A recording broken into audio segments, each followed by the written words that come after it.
காட்டி அவ்விடத்தில் படுத்து உறங்குமாறு அவரை கேட்டுக்கொண்டார். அடுத்த கணமே முதியவர் வடிவத்தில் வந்த திருமால் சயன கோலத்தில் காட்சி அளித்தார். முனிவருக்கு எல்லையில்லா ஆனந்தம். பெருமாளும் முனிவருக்கு வரம் அளிப்பதாக உறுதியளித்தார்.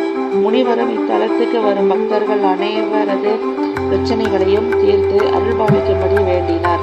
பெருமாளும் அவ்வண்ணமே அருளி இத்தலத்தில் எழுந்தருளினார். அதனால் இத்தலத்திற்கு எவுள் என்றும் இத்தல பெருமாளுக்கு எவுட் கிடந்தான் என்றும் பெயர் வழங்கலாயிற்று. தர்மசேனர் என்ற அரசருக்கு மகளாக ஸ்ரீதேவி தாயார் வசுமதி என்ற பெயரில் அவதரித்தார். வசுமதியும் திருமண பருவத்தை அடைந்தாள்.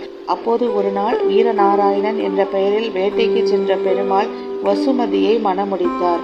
இந்த திருமணத்துக்கு பிறகுதான் பெருமாளின் பெயர் மாறிற்று. அதுவரை கிங்கிருஹேசன் என்ற பெயராலேயே அழைக்கப்பட்டார்.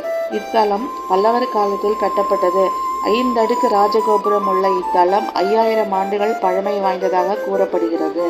இத்தல மூலவருக்கு சந்தன தைலத்தில் மட்டுமே திருமஞ்சனம் நடைபெறும்.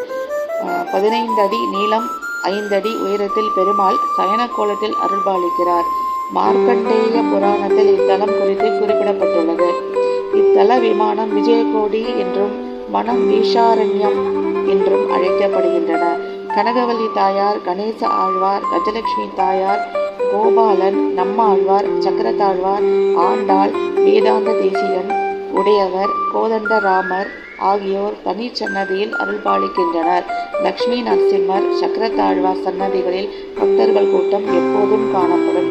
தை பிரம்மோற்சவம், சித்திரை பிரம்மோற்சவம், வைகுண்ட ஏகாதசி உற்சவம் சிறப்பாக கொண்டாடப்படும்.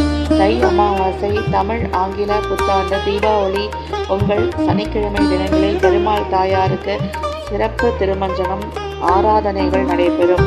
இத்தலத்தில் உள்ள குளம் தீர்த்தம் கங்கையை விட புனிதமானது என்று கூறப்படுகிறது. நோய் தீர்க்கும் திருக்குளமாக இக்குளம் அழைக்கப்படுகிறது. அவ்வண்ணமே இத்தல பெருமாளும் வைத்திய வீர ராகவ பெருமாளாக அழைக்கப்படுகிறார். 3 அமாவாசைகளுக்கு பெருமாளிடம் வேண்டிக் கொண்டால் தீராத நோயும் வயிற்று வலி, கை கால் நோய், காய்ச்சல் குணமாகும் என்பது நம்பிக்கை. தடைப்பட்ட திருமணம் நடைபெற, குழந்தை பாக்கியம் பெற, அனைத்து கவலைகளும் நீங்கி சகல ஐஸ்வர்யங்களையும் பெற இத்தல பெருமாள் அருள்பாலிப்பார். உடலில் உள்ள மரு கட்டி நீங்க தீர்த்த குளத்தில் பால் வெல்லம் சேர்ப்பது வழக்கம். கோயில் மண்டபத்தில் உப்பு மிளகு சமர்ப்பிப்பது வழக்கம். நோய்களை வீரராகவர் குணப்படுத்துகிறார் என்றால் சிகிச்சையின் போது ஏற்படும் வலிகளையும் வேதனைகளையும் இத்தல தாயார் மெல்ல வருடி கொடுத்து ஆறுதல் படுத்துகிறார். அமைவிடம் சென்னையில் இருந்து 47 கிலோமீட்டர் தூரத்தில் உள்ளது.